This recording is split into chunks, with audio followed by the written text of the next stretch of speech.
I wanna mute though. You could mute us. Well, you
I'm gonna go over.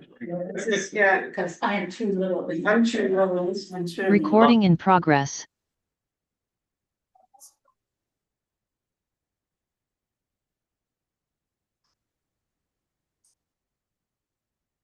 All right. So I apologize for getting started a couple minutes late. Some logistics of getting into the building that held us up because we're doing some construction.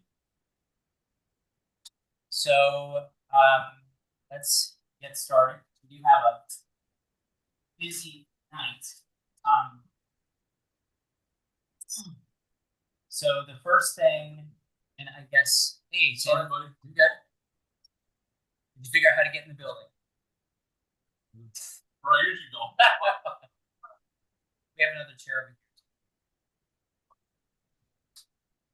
So yes, we're printing off the copy of the minutes. So thank you. Yeah. So welcome. I'm gonna call the meeting to order, and I want to introduce for the first time our newest member, Melissa Stanton, who is joining us after our search for a replacement for our previous member, Cindy Luce. So welcome, Melissa. Thank you for bringing a unique set of skills.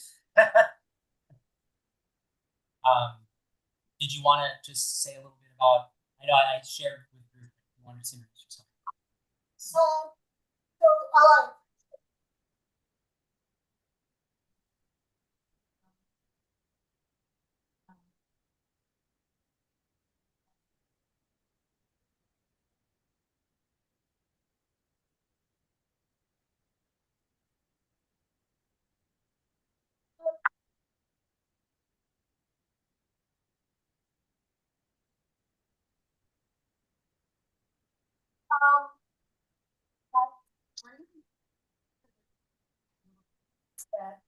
Just by chance, I work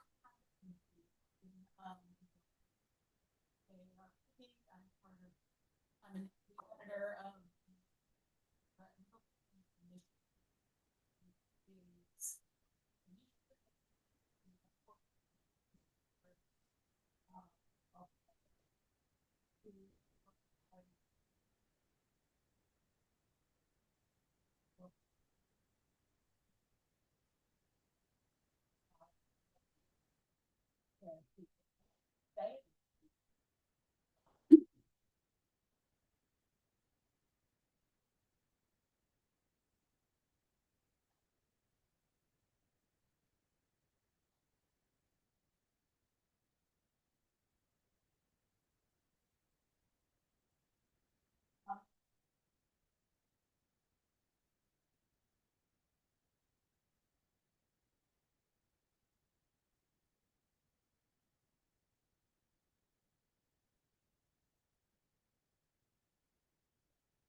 there's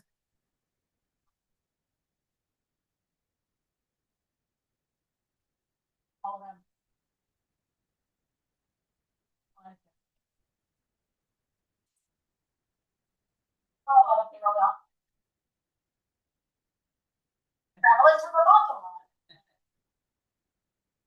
Excellent, thank you. Very, very happy that you jumped right in coming here to the community. So welcome. So we just did have to get a copy of minutes. So.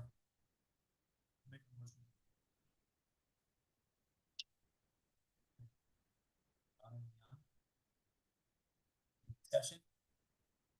Okay. All those in favor of minutes? Aye. Opposed? So you are an extension. All right. So we're got a lot to talk about, but I'm gonna try to get through these relatively quickly. The airport road development, we're still in contract phase. What's the deadline? That's a great question. I think as long as we're in motion, I think the original deadline was 90 days. But it's, there's now legal back and forth. Trying to figure out iron things out. So we're hopeful that we can get that moving as quickly as possible. Because I think there's a ton of other opportunities that are really interested in that.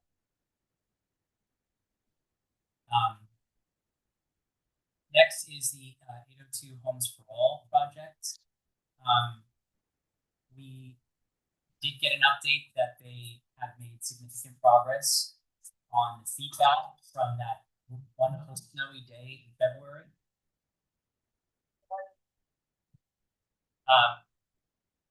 And they're continuing to fine tune, and we should be able to see some next preliminaries soon.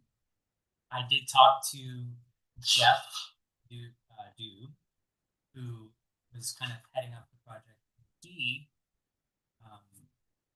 said that he was very encouraged because they were using this idea and pitching it through other groups for buy-in from other organizations throughout the state, and that kind of leads into C, which Gordon was there on Monday as well as I was, but Treasurer Pichek, who has been using the 10% for Vermont program, as he calls it, which allows the treasurer's office to essentially take up to 10% of the cash reserves and invest it.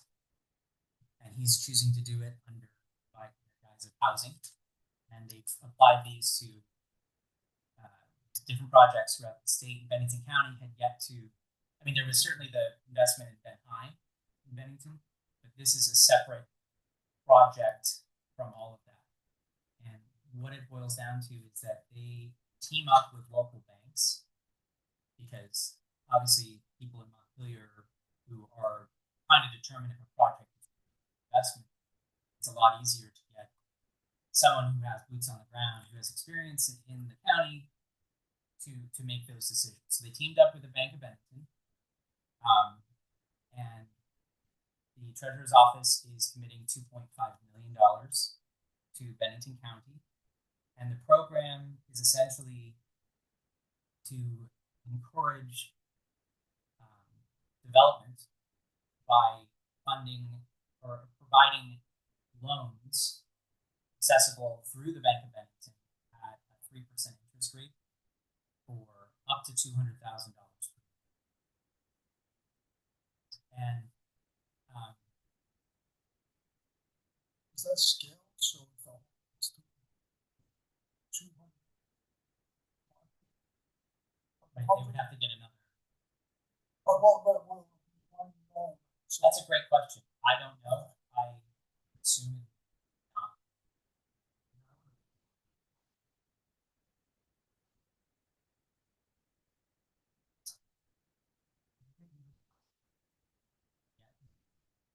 Sure.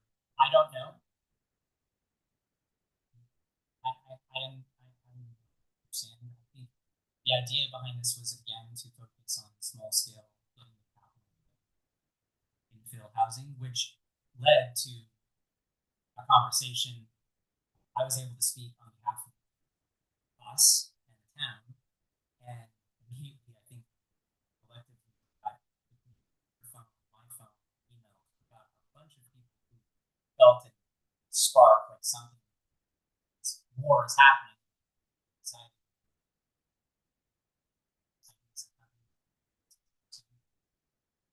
But I reached out mentioned our efforts. There's a ton of synergy.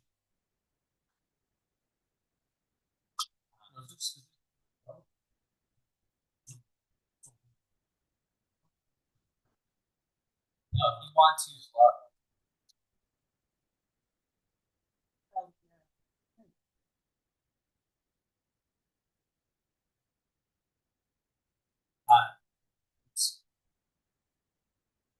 so, and this is just, I think, the start. This has been very successful in other counties. We're kind of one of the last ones to kind of get in on it, but I think if it is successful, the program will change. And I think there's also, I think there's the possibility that Bank of Bennington may that they can expand to make the program more than just 2. And do they have any? Well, The 5-year.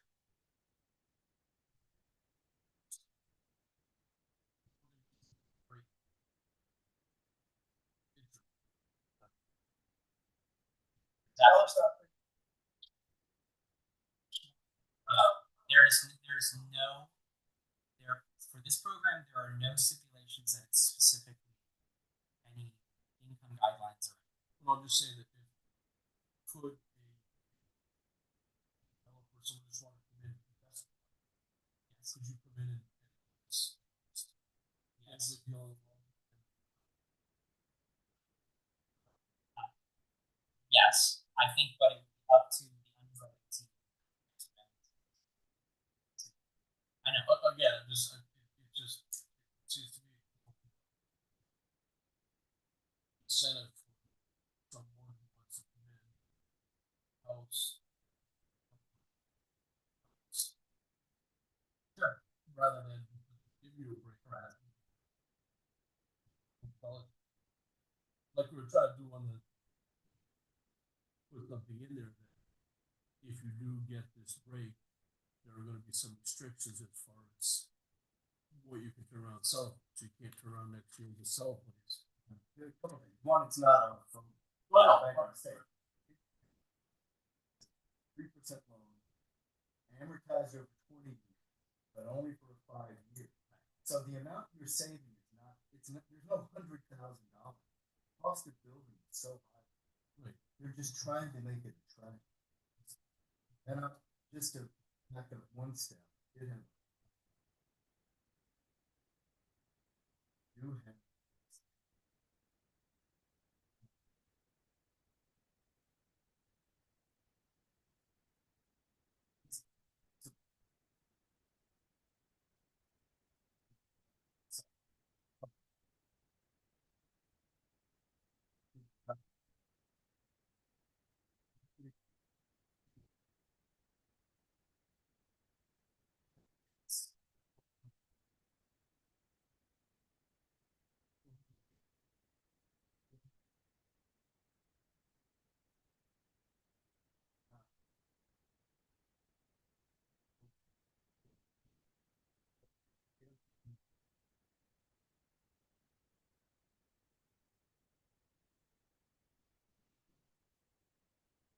Standardizing the time. So how far did that come? Well, they're still working. Hopefully.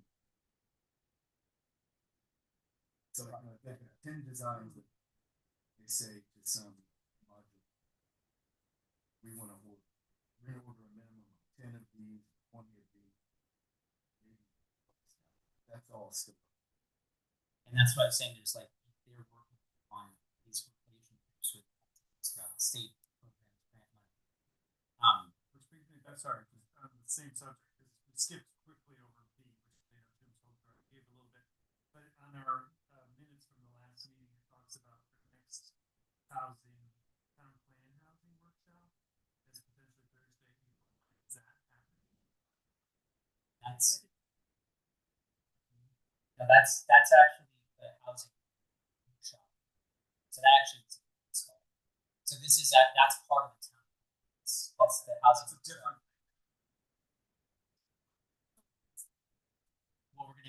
second. Michael is here to talk about that. No, you're good. So one of this press conference that was populated by everyone from PCRC to CEO of the hospital, who has a vested interest in making sure that cost of care is brought down. Because right now they're paying a significant amount of doctors, which is significantly more expensive than keeping them local. But we were able to. I was also able to connect Westchester Modular, who has a representative in Bennington and some projects there. They're able to, once they have a design system, 6 to 8 structure. I know. That's the point that I think obviously economies of scale is important. And I think that as this gets closer to the finish line, that we're going to see other people, like potentially the treasurer's office or someone stepping in to subsidize or some sort of incentives or grants to help with the different areas. And then the concept is there. The focus is that it can chip away. But I think what's also really exciting is that they build up Bennington County. If you wanted to take time to start on something, 200,000 starting.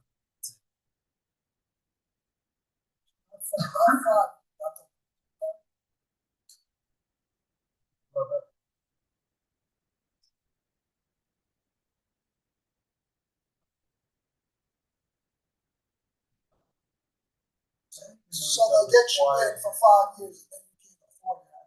That would be a disaster. That's the problem. And I think knowing Bank of Bennington's investment strategy, themselves in a position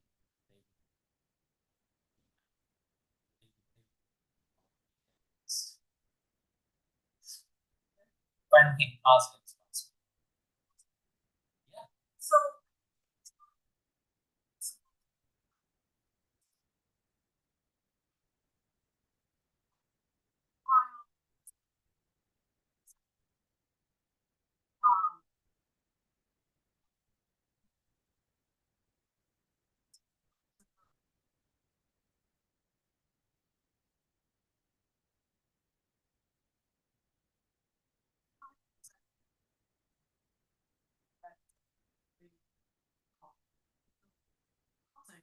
Is this really that financial criteria and developer under obligation to meet these numbers? I think it's such a huge investment for the town. When I look at the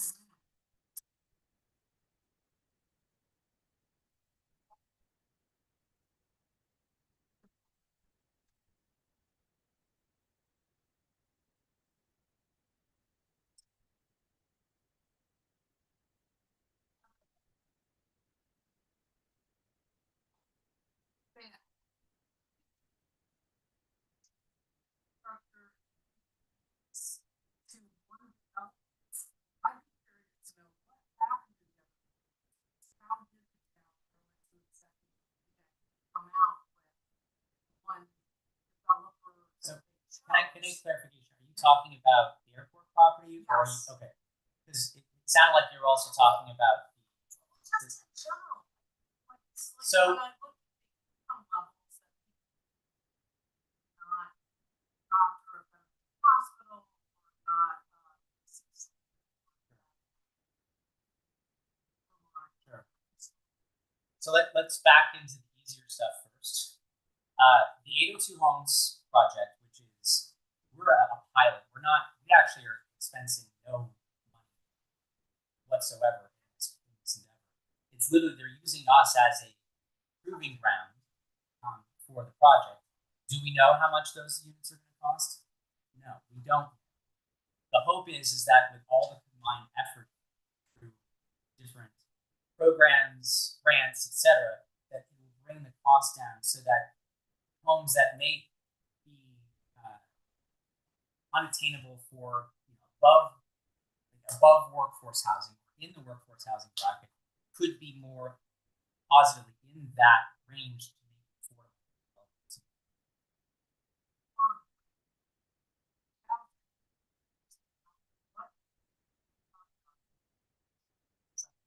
So again, So the definition is 30% of your income is deemed affordable, and the bracket affordability goes from 80% to 100%.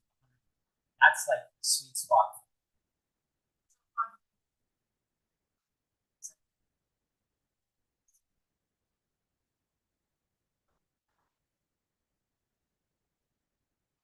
So your annual spend on to be within the affordable range for you would be roughly 32,000 spent on housing. Now, the definition of like capital, I use this the capital, you get subsidies from the state to subsidize your housing.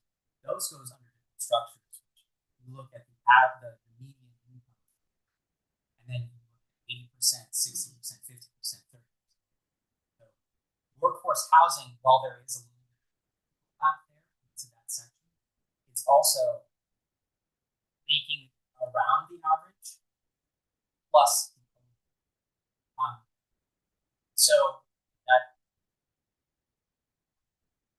it's yes, I guess I was backtracking. And I'm also just going to.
That's actually one of the pieces. Just my opinion. Yeah, no, and I understand, and I want to be clear is that there was obviously significant discussion. We had the 3 meetings on each of the public forums for all 3 of the plans, and we as a group made the decision that based on the plans we could not necessarily make a recommendation because it didn't necessarily meet all of the parameters of what we were looking gave that to the select board, and the select board had the onus of, you know, they had more liberty to maneuver some things. Ultimately, that project does and will have to, I mean, crazy not to, incentives that for workforce housing, you have to have a certain percentage of that housing affordable. And most of the projects that have really seen success throughout the state is also mixed income. You have to be able to balance both the cost effectiveness of the lower income housing with more market rate / slightly above workforce housing. I've said multiple times, I know you guys have heard this, this is an all the above approach, and there's not just one strategy. We have to look at many different levers. And you mentioned the short-term rentals. That's next on the agenda. And we've been talking about that for what seems like many years. And we have some empirical data from our partners, other municipalities, on how they've either not gone hard enough or they have not seen success, and we can utilize some of that to not reinvent the wheel.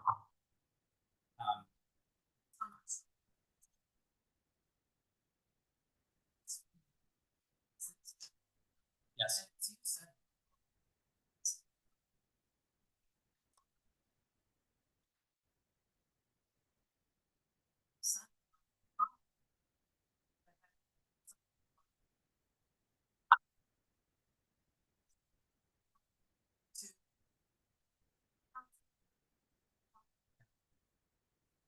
And I believe, correct me if I'm wrong, but I believe this program, Build Up Bennington County, does exactly that as well. It's not just building a home or buy a home. It's you also retrofit to make it some. I think there'll be much more. Yes.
So when specifically on short-term rentals, we actually start to coordinate.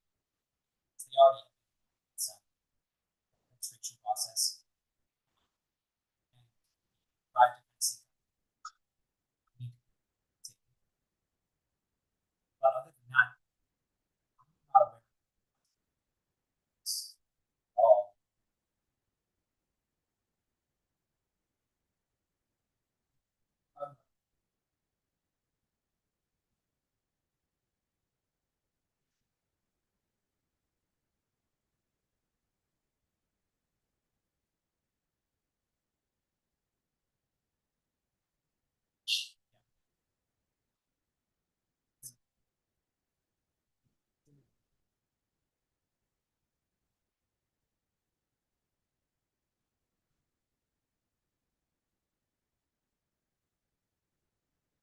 But one of the things we did talk about specifically, obviously, we have a very,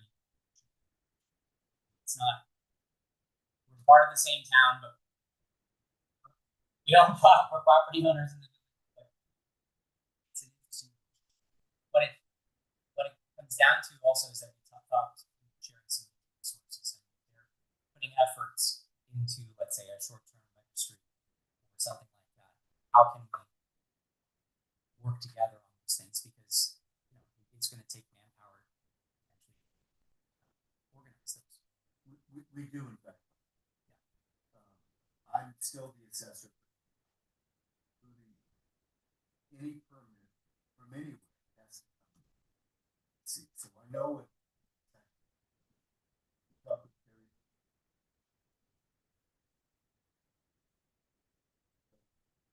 Could there be somebody talking?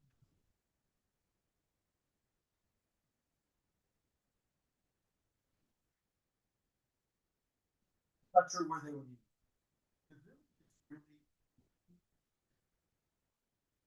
Because I'm gonna tell you. 75.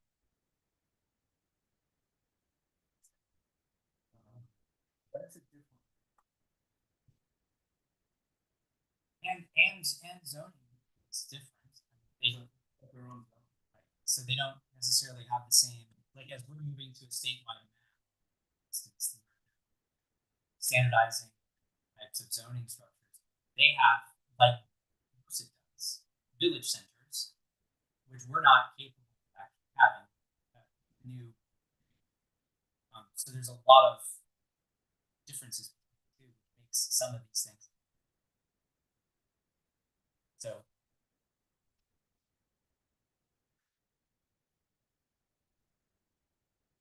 it's been brewing for a while. We do have a few more things. So let's before we get to Michael, who's sitting there very patient. I sent out a discussion of kind of an event for local energy for local solutions. If you don't have a copy of it, you can get it here. This is a joint event between the Housing Task Force, the Planning Commission, and we had something very similar about a year and a half ago with Debbie New. She came in and gave a discussion. We had some maps out. We discussed some of the points and places. But over the next, this event is going to be happening at the library, 23rd, 4:30 to 6. Carl Buchholz has offered to buy pizza at 6 o'clock for an informal question and answer session. So if you get an opportunity to go through this and there are any questions you feel are not part of this outline that you may find you want more information on that could be prepared for this event, please let me know. And Debbie is going to be there. This is a combination of Carl, David Nicholson. So, it's not on the agenda, but so as you probably know, we're looking at our town plan, and we had a visioning session this past Monday at the Taconic, and I think pretty well attended, lots of great conversations. I think it's really impressive to see folks turning out that are really interested in having a say. So Michael wanted to discuss this upcoming session.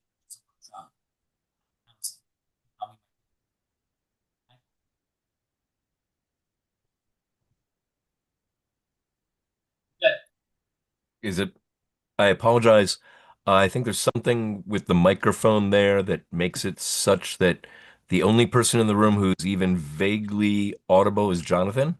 So I can kind of hear most of what you say, Jonathan. I could not hear what anybody else in the room was saying. So Thank you for letting me know.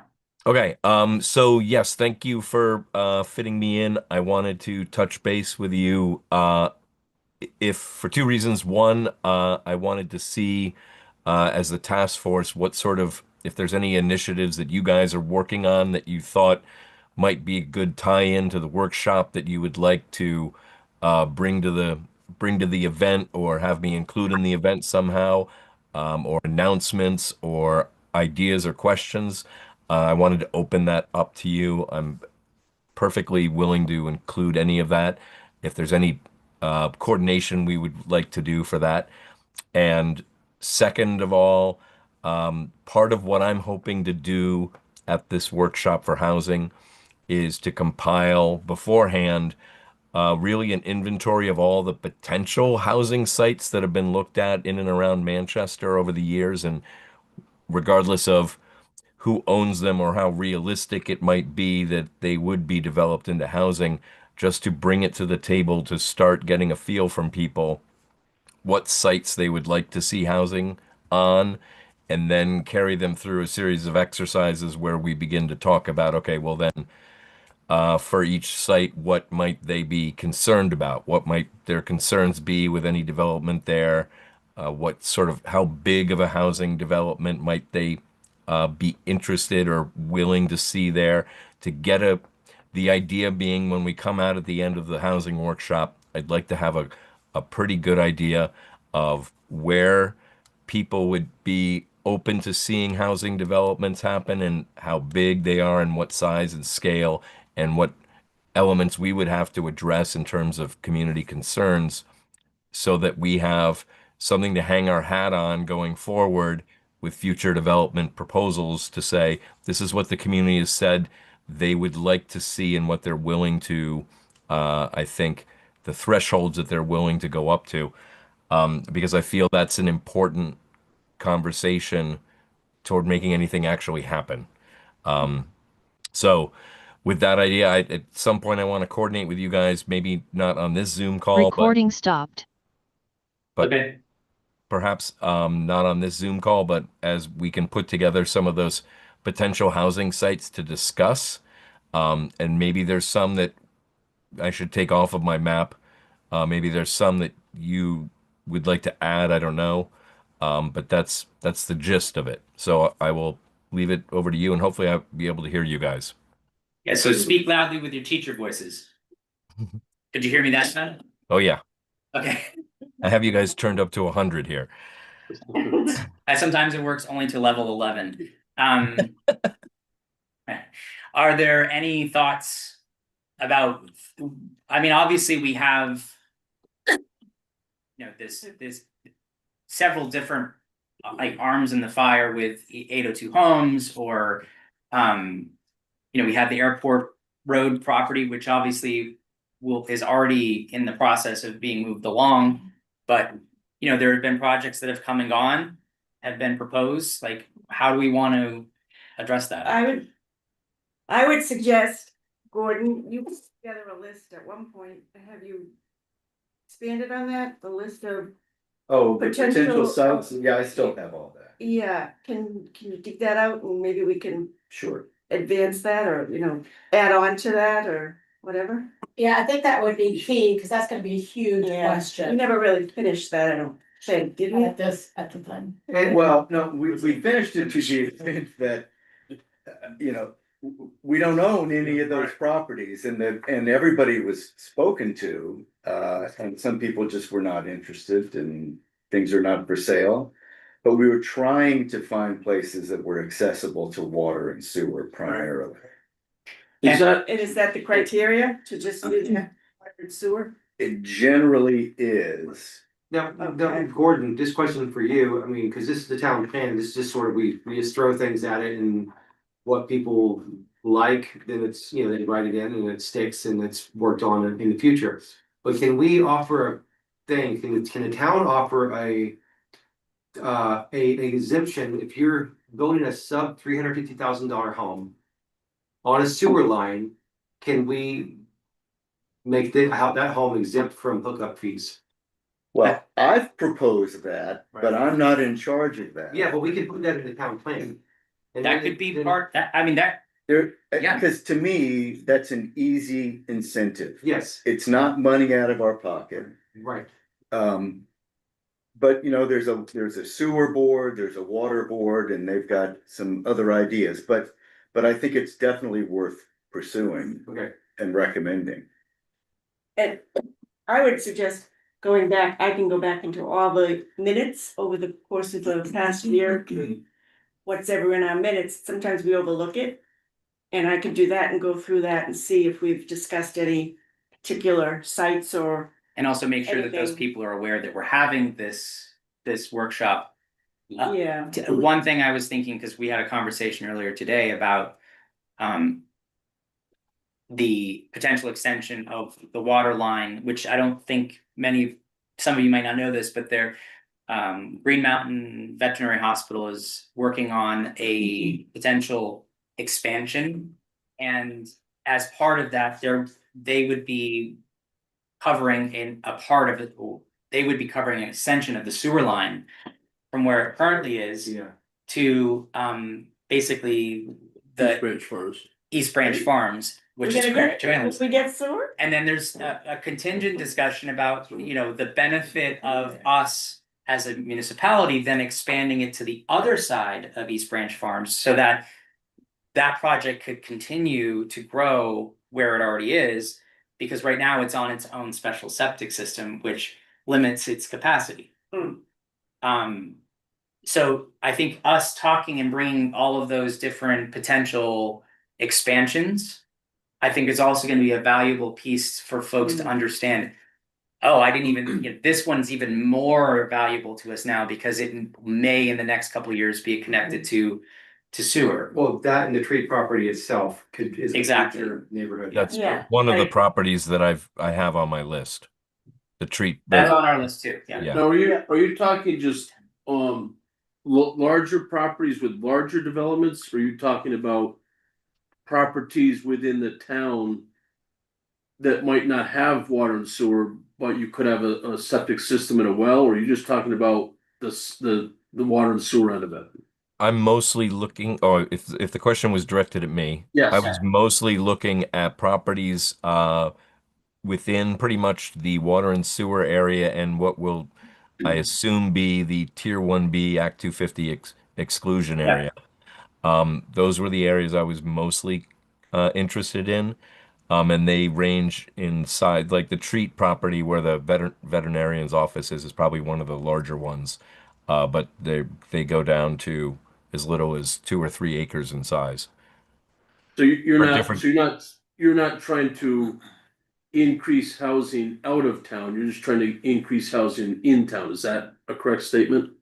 Yes, because only because most of my focus right now is looking at basically more along the lines of workforce rental units and trying to find spaces in the town for that.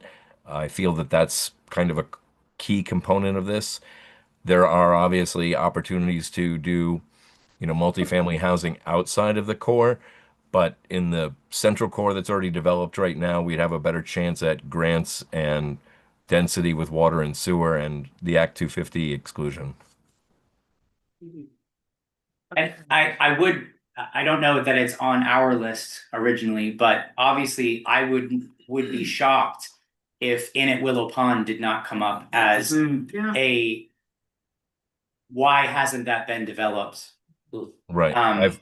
I've heard that mentioned, and one of the things I'm also interested in is learning this, a quick story about why do we think it didn't go forward? Any of these It's sites. because of the well. For that one is the well. Right. That was state of Vermont helped us out there. Yeah, so that was basically the change from transient to full-time required a certain level of distancing from the well. And after that, the ownership decided that it was not feasible for them to move forward. And that's been discussed, I don't know how many times. But I don't think it was a huge amount to redevelop.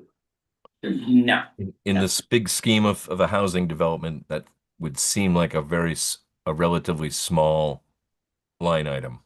You are correct. so, so I think we'll get the list together and Joanne, you'll get from the notes anything that we've talked, because I know, like, for instance, the loose property on Ways Lane, which we now made part of the planned growth area, or as Yeah. part of that 1B exemption area.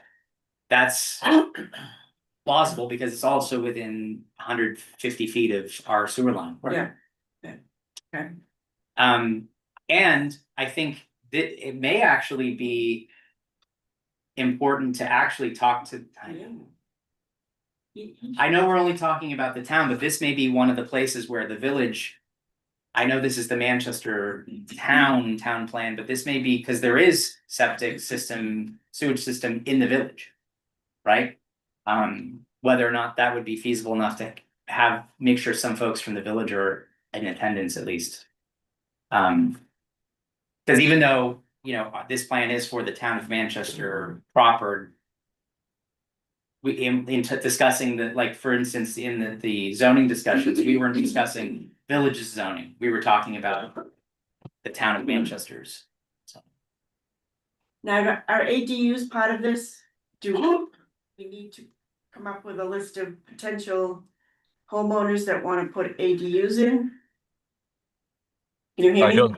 I don't think we need to make a list of potential homeowners. I'd like to show some options and see if there's anything that is what's keeping people from putting ADUs on their property. Is it just are they not interested? Is it the cost? Is there anything that the town can do to revise regulations that would make it easier for them? I'm guessing a lot of it is just construction cost, but is there anything that we can do to streamline that happening?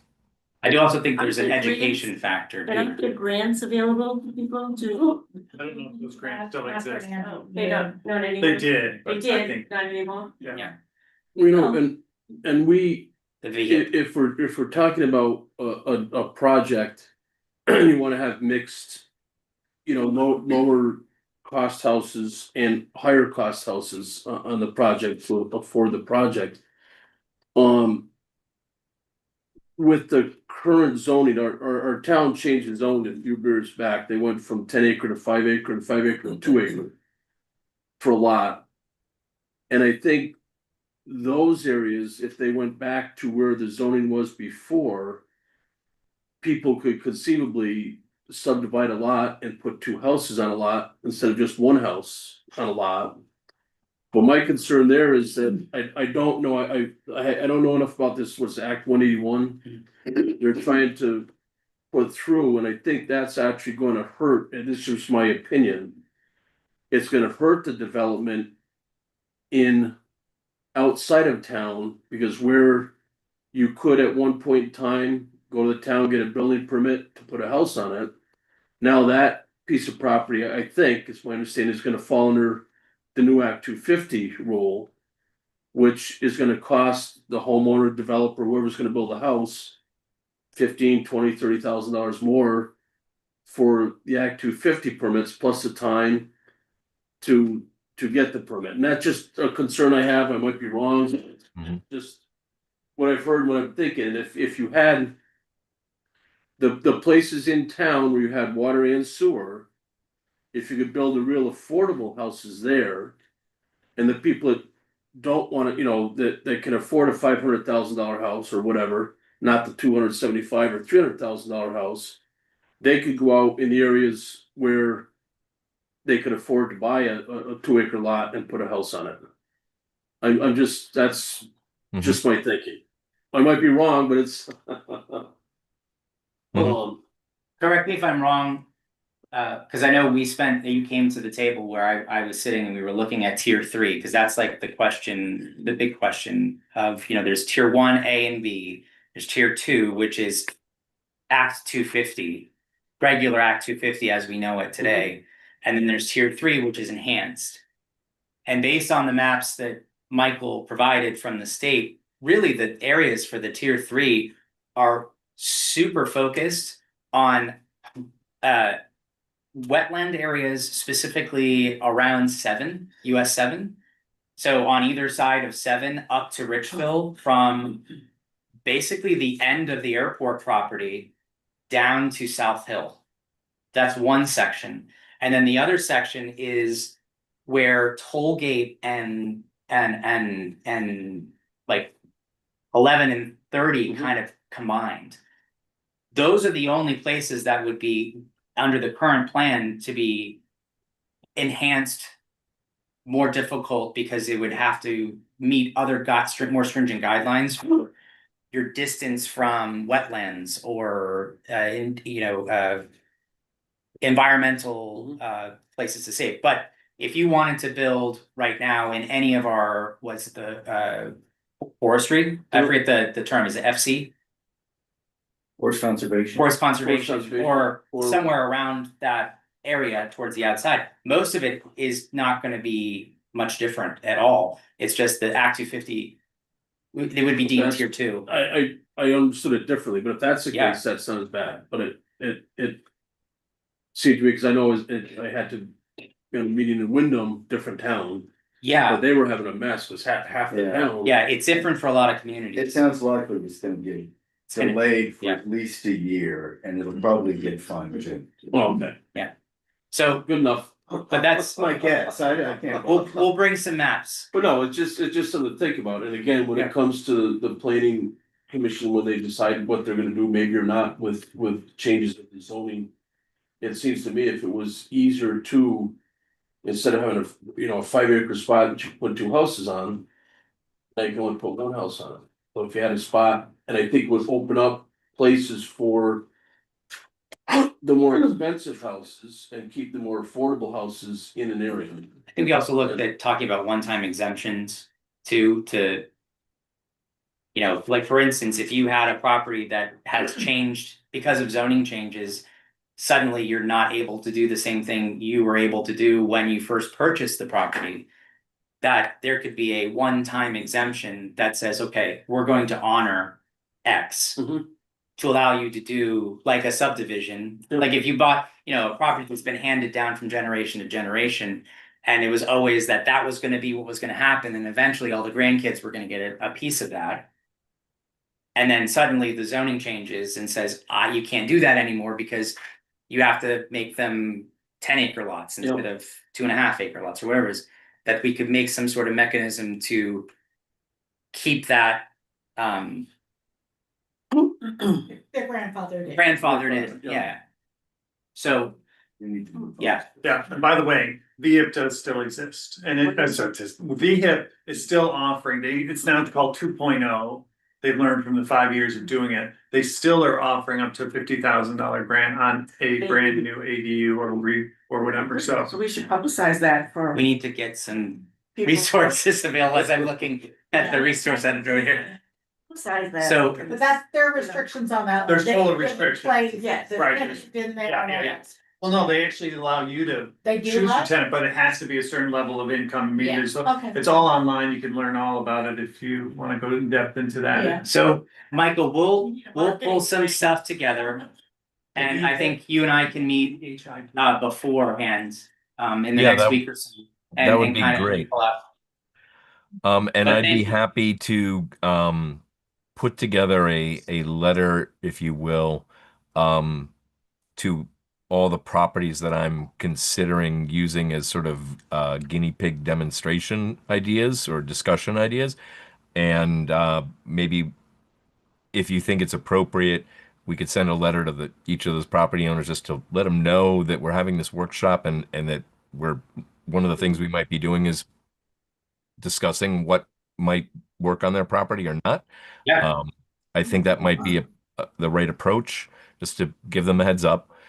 And I can put together that list for you guys once we finalize what those properties might be, and I'll add Willow Pond to my list. Yeah, It could be useful for the workshop to have some sort of a little fact sheet handout with definitions. yes, I know with ADUs, people get very confused. Thinking, oh, somebody's gonna subdivide their land and like, you're not. You can't sell that ADU, it's part of the house. Yep. Part of the property, but just to really explain. I think that's a great idea. Yeah, you can do that, yeah. So, Handout. Michael, we do need to move on, but I wanted to just say, I think the effort and the organization that you guys have put together for this town plan is fantastic. Thank And hearing just great responses from a lot of people. So keep it up. Okay, thank you. And just FYI, I think whenever you stop the recording, the audio got much better. I can hear everybody now, but I Well, couldn't that would earlier. be John's note taker that joined the meeting. Oh, well, you sent it to me, the. Oh, I'm sorry, I don't know how that happened, but. Well, I So sorry. apologize. Okay, I will And let now you we guys know. I continue. didn't even notice that that popped. All right, thank you. Thanks. Take care. Okay. So, got about a half hour left. Obviously, our discussion. Oh, and just to make sure, that's April 9th at Maple Street School. I don't know the specific time yet. But we'll get that out ASAP. We'll be seeing advertisements about it too. Mhm. So I sent out a multi-page kind of collaboration document about the things that we've discussed about short-term rentals and how obviously this is a very I don't want to say touchy topic, but it can be viewed as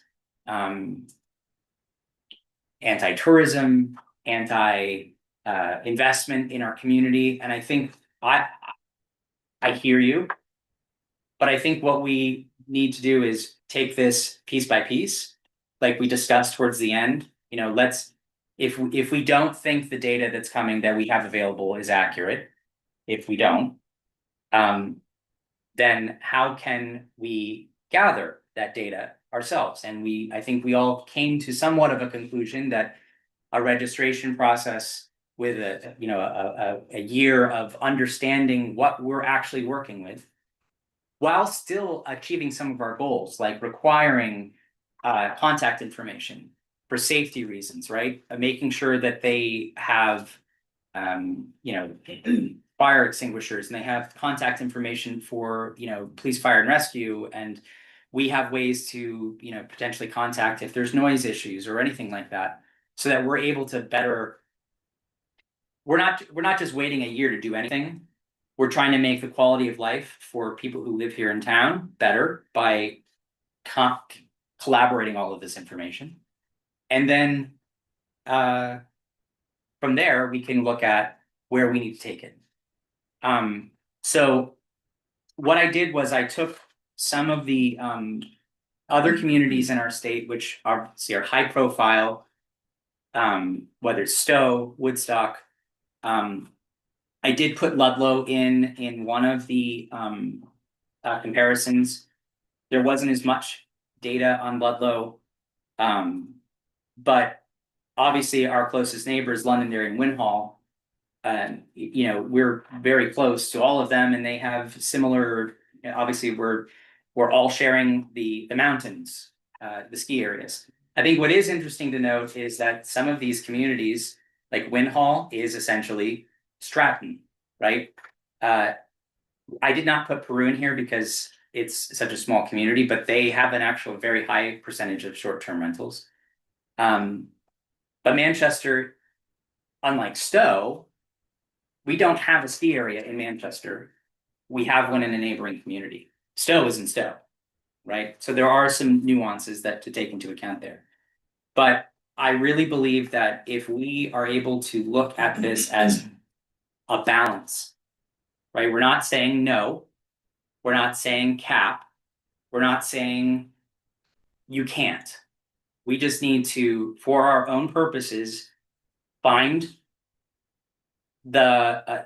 see the data for our own eyes and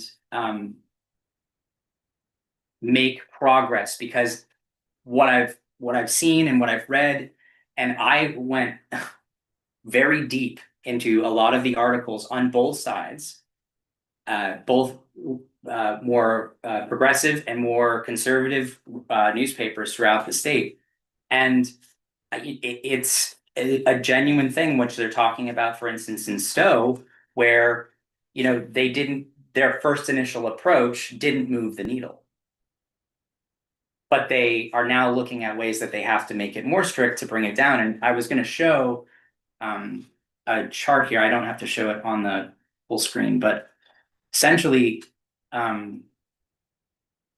apologize. I did want to just put a caveat in there, and I looked at some of the white papers, for instance, on AirDNA, because there were some questions about the legitimacy of the number. And I actually did not realize this entire time that the number that, according to housingdata.org, that is being utilized says specifically entire home. It doesn't say bedroom or like owner occupied. It says entire home. So the number is actually higher than what we were seeing. Potentially, but that's why if we don't trust it. I also would like to just point out that in that white paper, AirDNA went back through their previous like 3 or 4 years of data and compared Airbnb's public numbers with their estimates. And it is almost right on the money.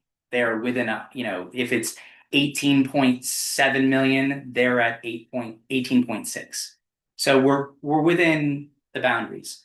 What I wanted to show is that, first of all, I know in this it references 236. If you remember Manchester's trend, it's kind of this, right? There are obviously our peaks are in August, September, October, but then there's also peaks in February, in January because of the ski season. In Manchester. In Manchester, and in some places it's interesting. Woodstock actually has a much bigger peak and valley. Ours is a little bit more like this, but Woodstock is a little bit more like this, so it looks a little bit more drastic. But let me show you the comparison here. I'm going to blow this up as big as possible. You know what would be nice though too, John, Yeah. is, I mean, we've got the total listings of rentals, but what's that in comparison to the total housing units within those townships? Yep, I actually have that. Okay. Yep, I didn't actually get it on this, but I do have that percentage. And I can show that here in a second. So I didn't actually join the Zoom, did I? I didn't. So let me show you this here, if you can see. Gina, you're probably not seeing this. So the orange line, for instance, is Stowe. So this is 2018. This is where we're at right now. We basically had data leading up to December of 2025. So you can see this, this is COVID right here, right? But then you can see this trend of this upward spike, and they've been going on this continuous pattern for, quite a while. They're obviously they have the most amount of short-term rentals for a resort town in our state. But you can see also here in red is Londonderry. The purple is Winhall, and if you notice between 25 and 26, both of those are trending down. And what happened between 25 and 26? Both of those put in relatively progressive short-term rental regulations. Manchester, right here, the blue, is projected by the end of this year, if it continues on the same trajectory, if these numbers are accurate for entire homes, that we would hit 250. It'll be interesting to see if that's their short-term rentals have gone down. Mhm. You say those two towns? According to this data, they have. According to the data. What has the percentage of long-term rentals gone up? So that was obviously a big contention in the last meeting. And I think one of the things that I think probably are under somewhat of an agreement on is that it is difficult to say that a short-term rental not being a short-term rental anymore is going to become a long-term rental. I don't think that's unless there is an incredible incentive program that we're gonna provide. I don't see that as a likely. Well, if there was incentive, the problem with, I have both. Yeah. And the problem I see with the short term is great. People come in, they go out. If my family wants to use the place, they can use it, whatever. That's one thing. The long term rental, I got a couple places and it's a disaster. You Sure. can't get the rent, you can't kick them out. When they leave, they make a mess of the place. And that's why the two places I have, I probably will either just not rent them at all, just let them sit, or try to do short-term rental? Because long-term rental is just. And I think what it's we, just too hard. what I wanna point out is that but let's say that was a single family home that you were talking about, right? Single family home. And you weren't open to you didn't wanna put it in a rental market, like just renting it long term. Yeah, if you may be an anomaly, I won't say an anomaly, but let's say that we're just gonna hold on it and do nothing with it. I would hope that wouldn't happen, but if you didn't have the wherewithal or the capital to do that, the likely thing is that would come back on the market. Right? Probably not. Well, for you, Yeah. right, Well, again, I would probably put it towards short-term rental. Just Sure. not long-term. and again, What if short term wasn't even an option for you? If short-term wasn't an option, and that's not even devil's advocate, it's literally just saying, like, if we didn't have that as a potential, what would you do with that property? we're trying to find a different renter. But So I again, think renter it's- is certainly a piece of if there it. was a way you could make it so that the renter, the owner of the property would have a little bit more control. And that's if the towns could do that, or the state could do that, or whatever. Yeah. That's from the state. That's a state. There's definitely, yeah, Having the tenant have more. Responsibility. Yes. So I did a lot of research after the last meeting. And I have some sheets here, if you have a copy if you want, but what I found out was. Visual Capitalist is a great website for seeing numbers and different What is things. Visual Capitalist. And what they listed was the states in the US with the most empty houses. Vermont came in second right behind Maine. 1 in 5 houses in Vermont is empty. Now you're thinking, why do we have a housing shortage? Well, those are all second homeowners, people who aren't really there. And some towns, like say the Village, for instance, they have a bigger chunk of that pie. But I went in and I looked at short-term rentals and I looked at some numbers in Manchester. And Manchester, our population in 2010 in the town, our population was 2,000. This is Manchester Center, 2,120 people in Manchester Center in 2010. Now in 2026, currently we have 2,037 people in Manchester in our population. That we've lost 83 people.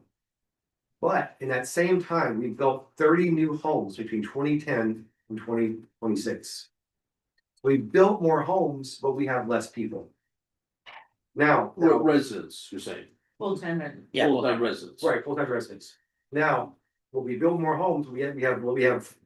Yes, people, so there's something happening here. So we built, between 2010 and 2019, we built 22 new homes. The broader town of Manchester has been shrinking by roughly 5 households per year since 2010. Now, total inventory as of early 2026, Manchester City contains approximately 1,327 total housing units. Now, in 2019, Manchester City had approximately 177 short-term rental properties. That's in 2019, it's pre-pandemic. And this figure comes from Doug Kennedy Advisors, which noted that the market saw its most significant growth between 2015 and 2018, when listings jumped from 26 to 177. This is in 2019. Currently, we have 228. right, and it's on its way up. It's not going down. Now, Woodstock, we're gonna compare Woodstock to Manchester. Woodstock, their population in 2010 was 3,048. Their population currently this year is 3,005. Now they've only lost 43 people. Now, approximately 60 new homes were built in Woodstock between 2010 and 2026. A key development in this time frame was the Stafford Commons project completed in 2015, which added 28 affordable apartments within 10 buildings. That's what kept their population from shrinking as much as ours. Now, by 2024, according to Airdina, there were 173 listings in Woodstock, which is similar to what we had in 2019. Now, later in 2024, Woodstock implemented a hard cap of 110 total STR units, which is split evenly between owner occupied and non-owner occupied properties.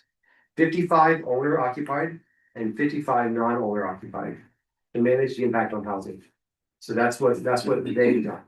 And I just wanted you guys to see those numbers and see what another town in Vermont is doing. If you look at, Jonathan showed a chart a minute ago, he went through every town with that bottom green line, if you looked at it. It's lower than it used to be, and that's Woodstock. Their STR numbers have gone down and stayed flatline because of their cap. And they aren't growing like we're growing, so they're not losing housing stock. USDRs. And, yeah, So, I thought this was a really good presentation. I thought, and I think the approach is good. It's, you know, we need tourism in this town. We need, you know, it's not against STRs.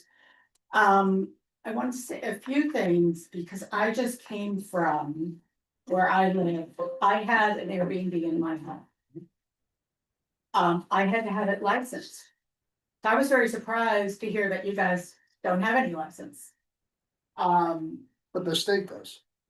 So you license it with the state and that's how you're getting your numbers. For knowing how many you have. so the numbers that. The data that we're using Yeah. is being contributed from mainly Airbnb and VRBO through a service called AirDNA. Okay, We have a yeah. data warehouse for housing information called housingdata.org, which is compiled by VHFA, which they have the registration and they pay the dues for AirDNA, and that's where we're using these. But there might be more than, There absolutely could. There are certainly short-term rentals that are outside of those two. right. So I've actually brought a copy of this was the certificate. I had to keep it, you know, on display in my house. Yep. So I lived in Anne Arundel County. Every 3 years you had to renew. There was no fee for it. With Airbnb, my property was listed on Airbnb, you had to give the registration number.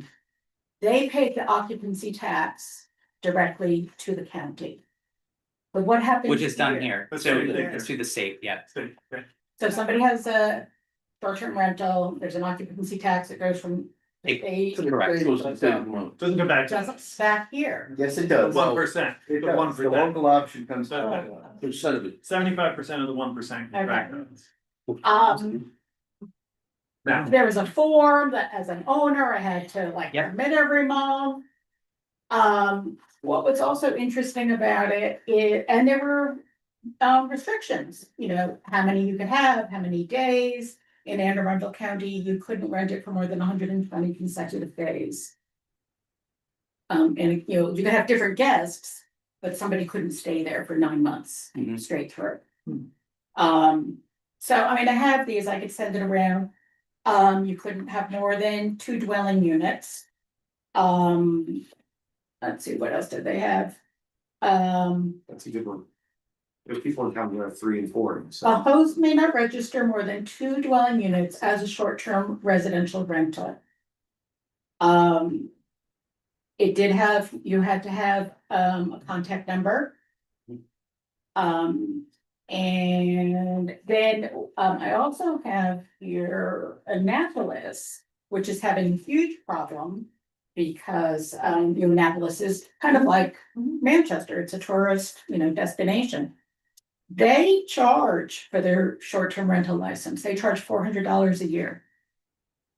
You know, so that is an option that town could consider. I think something in Woodstock, where they were doing something like that too. And we had raising the money. proposed it as well in Yeah. ours, if you kind of. Yeah. Yeah, And I think Londonderry currently does charge. They do, and it's Yeah. per bedroom. so the county I lived in did not charge, but the city of Annapolis is charging. They have a limit of no one visitor can rent the place for more than 90 consecutive days. And the short-term property owner has to live in the community, and if they don't, they have to have somebody else in the community. There are all these rules about, you know, safety and whatnot. The rentals are inspected once a year in the city of Annapolis. And what they have done, actually, and this just happened last week, they now put a moratorium on the short-term rentals. But only for the short-term rentals where there is not an owner occupied, it's not owner occupied. Yeah. So what they are saying is, if it's your home, you're renting out part of your home, you know, good deal. You know, this is gonna help you stay in your home, it's giving income and all that stuff. But if you are, have nothing to do with the community other than you're an investor and you bought some property, right now, they cannot get any more short-term rentals there because, it just kind of happened, there were no regulations when it started. Well, I think there's a bill pending or somebody Yeah. introduced something at the state level to try to cap private equity from coming in and just Yeah. buying suites of houses and turning it in. But I Yeah. do think that homeownership, I applaud the desire for everybody gets a mule and a house. But I think focusing in on some long-term rentals is a good idea. I wasn't Yeah. able to buy my Yeah. first house until I was well into my 40s. Yeah, So, but you You know. can't require homeowners to do that. I don't think, Right. you know, if somebody is building an Right. ADU on their, you know, part of their house, you can't say, well, it can only be a long-term Right. rental. Right. You're getting into the, Mhm. what you described. Yeah, Unless you have a BF, that grant I just sent you, Yeah. that does require that it's a long-term rental, But for like a few years. 5 to 10 years. Is there any way we can find out the towns, I don't know how you do it, and maybe you do have this information, the towns that the short-term rentals have dropped on, what's the increase in long-term rentals? That's- I mean, I we're don't talking think about short-term, but I think, so But I I'm gonna say, for me, my goal is, not my goal personally, but I don't think our goal is that we're all of a sudden gonna create long-term rental. We've all, I think we can agree that that may come to happen, which would be great. But if we continue down this path with just allowing every home that comes on the market to go into potentially a short-term rental situation, or even a second homeowner who's only here a few times a year and then Airbnbs it out. I mean, my thought is that that's not what the Manchester community wants, or the business community. Because then we don't have people that are working here to support all the things that we need for our residents year round. This, as Jonathan did a great job putting things together and noting how long-term year-round residents impact our community in a positive way. And not that short-term people, you know, we love our tourism for our business Yes. association tourism is extremely important so to this town. you're saying that if someone buys a house that comes up here 2 weeks, 3 weeks out of the year, that's what we're trying to discourage. Not necessarily discourage them, because you can't discourage that, but if you take away the fact that they can't then just go ahead and rent it out as an Airbnb, maybe it would, I don't Okay. know. Yeah, Well, it's- to say a couple of things. One, Leon, I don't know where the number came from for 2,000 population. It's completely wrong. yeah, before. The census for Manchester is about 4,300. That's if you include the village, if you include the village. But the villages, I think. It's just, but the village isn't 2,000 people. Yeah. The village is smaller.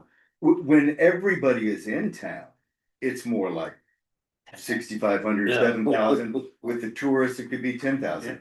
But the normal census population is more like 4,300 in that range, and it's been that way for a while. So I don't know where that, but that's beside the point. It doesn't change I the just go with the point. number. Yeah, a lot of the homeowners here are May to November. Right. They're not 2 weeks. They come up for and I've got a brother who does. You come up for a period of time. Now, he would never do an Airbnb or rent out his house. He's just not ever gonna do that. But I think there are some people who do. Who say, look, if I can get a little bit of money, you know, to help pay the taxes, I'm gonna do that. But it's still an important house to me.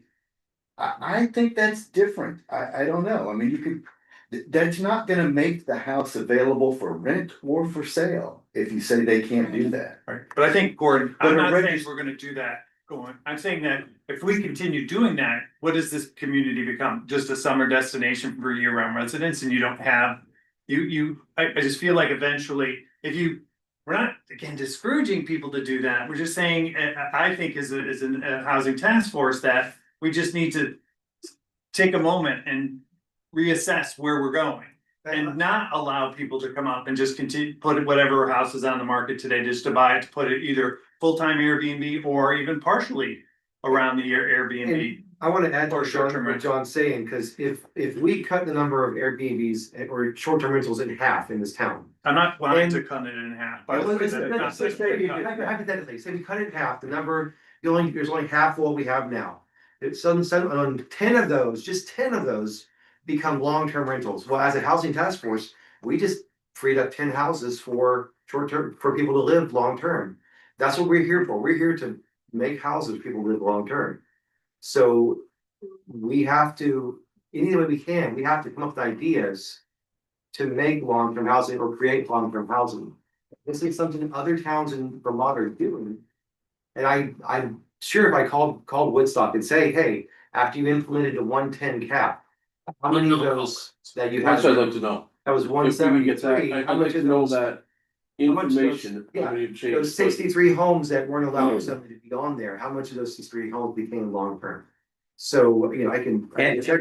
And, Yeah, and and I do think there's a difference between somebody who, your brother is up in that house for 9 months of the year, let's say. Somebody who that house, they don't want that house ruined, so they're going to rent, to responsible people, if I'm renting in my Airbnb in Maryland, I did short-term, long-term is what I called it. Cause I didn't want, new people every 2 days or something. It was for Got a people minimum who stay. needed to be in the community for work or something, visiting family, and they needed a 3-month Right. place to stay. But there is a big difference between, the investment companies who are just buying the property and nobody's ever gonna live there. And I do think that Yeah. there is, I mean, again, this is anecdotal, but I do believe that there is a sweet spot of a certain price point of house that tends to be more lucrative because it fits a certain, traveling demographic of that tourist that's coming here, that's looking to not spend $300 or $400 a night at the Equinox Hotel. And they wanted something slightly different, so Yeah, a and that bunch of house people is get in together Hillville, in an and it's apartment right in near a the house, Yeah. and they're all around Leon. Yeah, it's all. So what I would like to, because we're right up against 7 o'clock. I just wanted to point out a couple things, and as you pointed out, Melissa, there were fees. How the town has moved into fee structures is that we don't necessarily put those fees in the ordinances, because then we find we have to go back and change the ordinances, where if we have a dedicated master general fee schedule, which we do now, we put them all there, and then the select board can make adjustments to it as needed. The idea behind any fees that would be collected would be to administer this progress, whether it's hiring someone, whether it's more hours for someone who's already here, or whatever it is. I know I spoke to Andy Dahlstrom, who's the short-term rental coordinator up in Londonderry. They have a software that tracks all of this for them.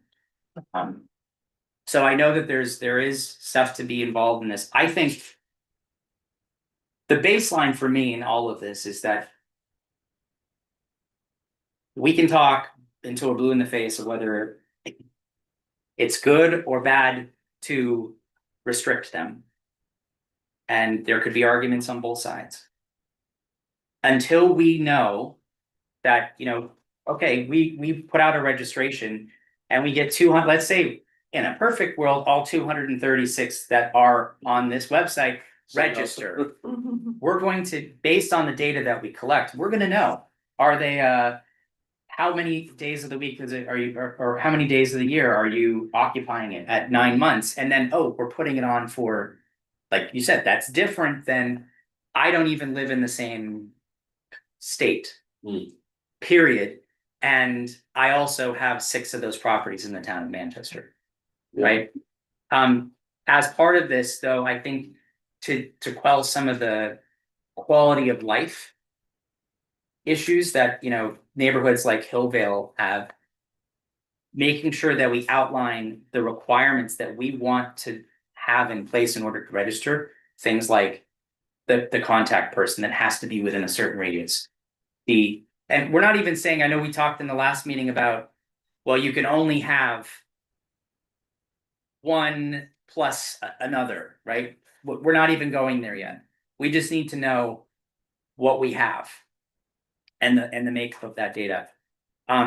So, we're talking about safety data. We're talking about your point of contact. So if there is a complaint, at a property that, you know, has such and such LLC as the owner of the property and it's being rented out, Usually the address of the LLC.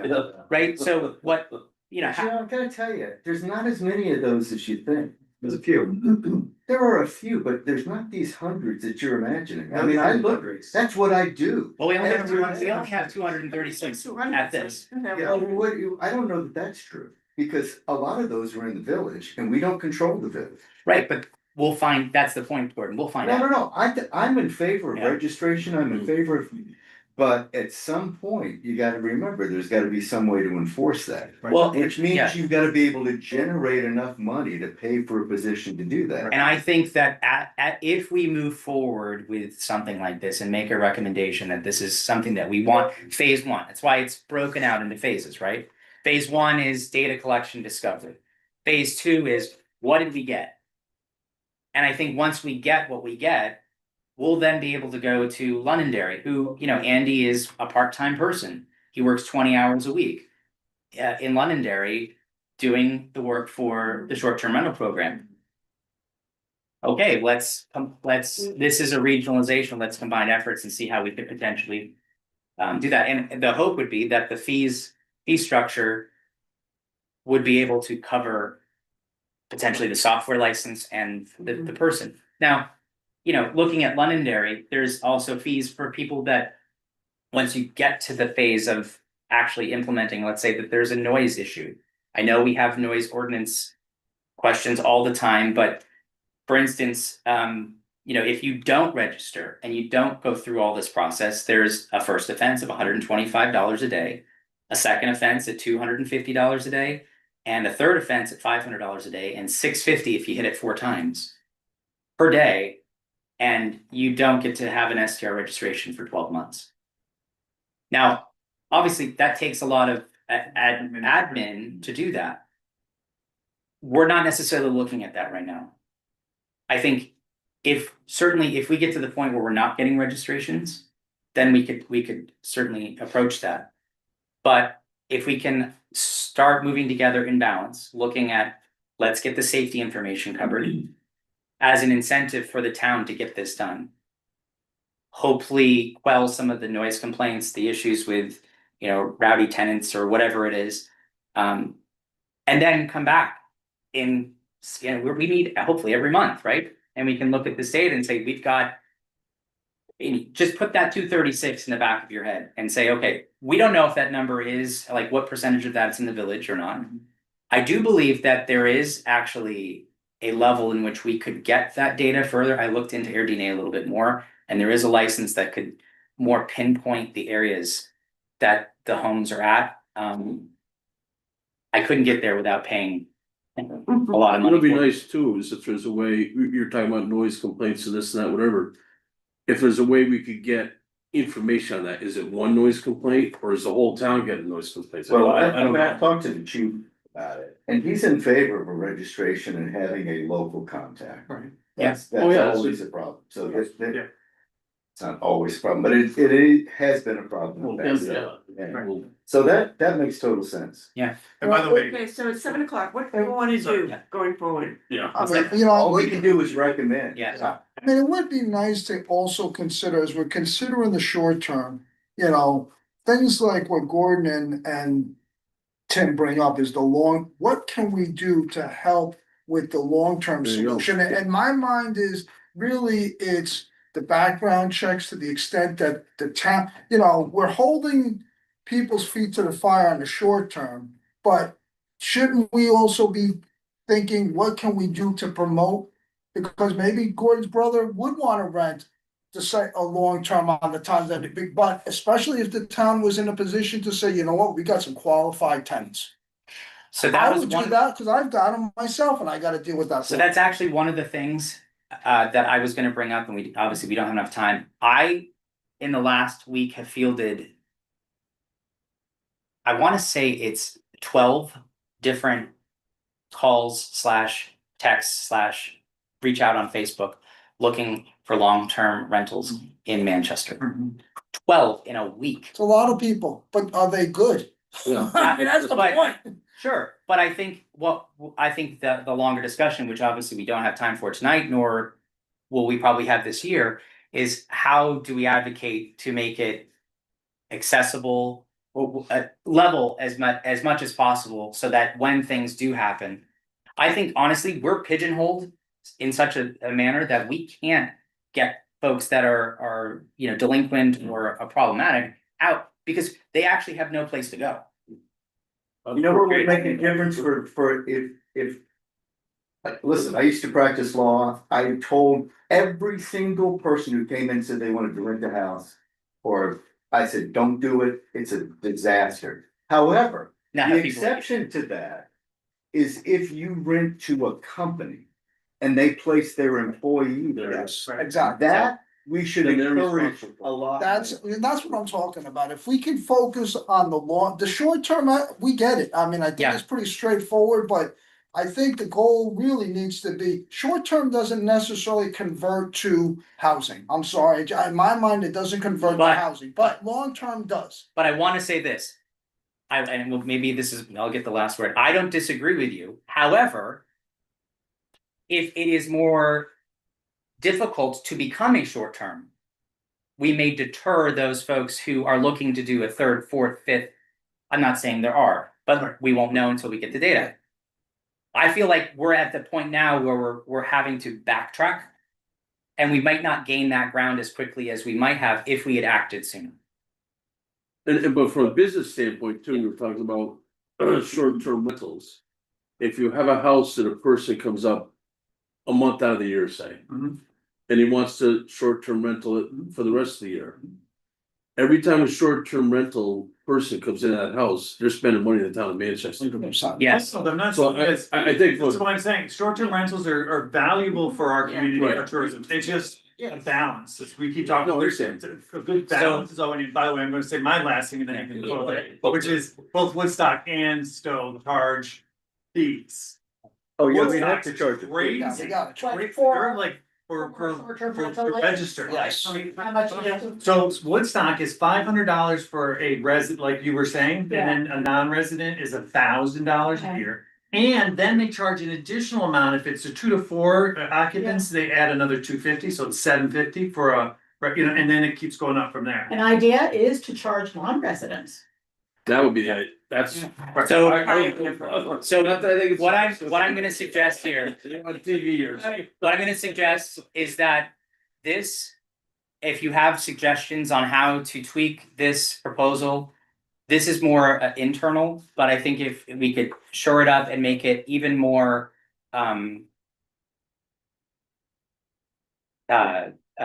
straightforward for the public, present it at that workshop on the 9th, get input from the community, because we don't have many folks showing up at these meetings. And then hopefully we'll have enough input that we can come back on our next meeting on